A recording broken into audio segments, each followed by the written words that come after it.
Model 3, Lecture 3, Agenda. An organized meeting needs a well-written agenda. To write an agenda for a meeting, you can create your own from scratch, work from a template, or make the most out of one you already have. Regardless of the method chosen, a well-written agenda should outline basic identifying information about the meeting and summarize both the objective and schedule of the meeting.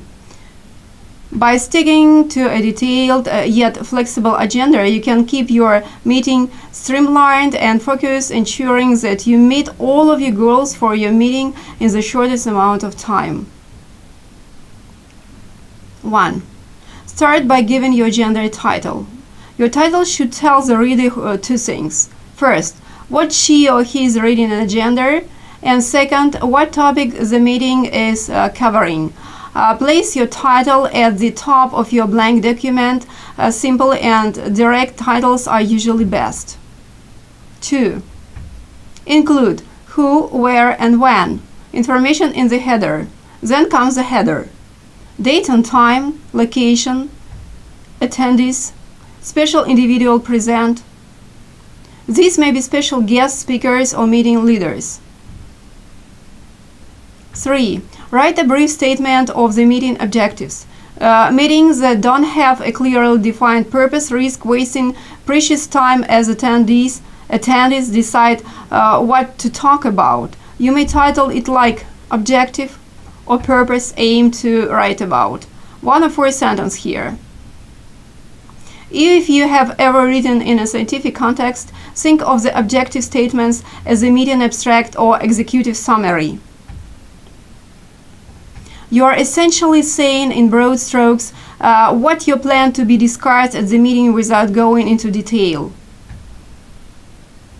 4. Write a schedule outlining the main elements of the meeting. Give your schedule a bolded or underlined title, then begin making entries that correspond to the main topic of discussion in your schedule. For case of reading, start each entry on its own line. Label each entry with either the time you plan for it to begin and or the amount of time you plan for each entry to take. Pick one system or the other and be consistent. Mixing and matching looks unprofessional. Allocate time in the schedule for any special guests. If any guests are coming to your meeting to discuss topic of importance, you will want to devote a chunk of the meeting time to these people.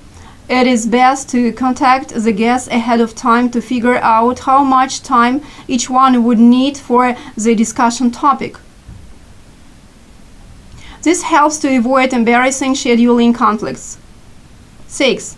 Leave extra time at the end of the meeting for Q&A.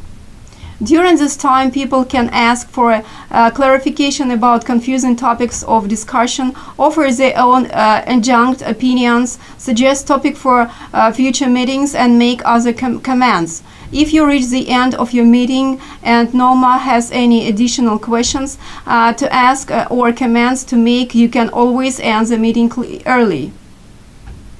7. Optionally provide an outline of the discussion topics.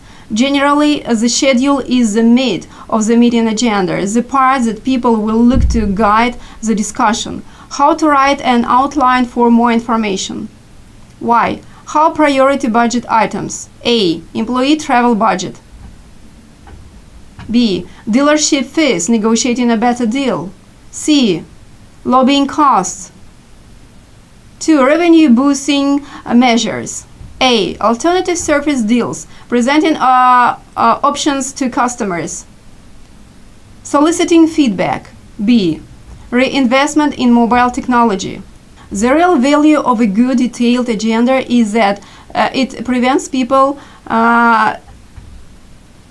digressing too much, getting sidetracked. That's always a problem. One of the big dangers when negotiating with less experienced negotiators, especially those who have maybe invested a lot of themselves in the product or service they offer, is that it can also easily turn into a debate. Lots of self-justifications and all completely irrelevant to the negotiation. So have a pretty thorough agenda. So have a pretty thorough agenda and do your best to stick to it. Thank you for your attention.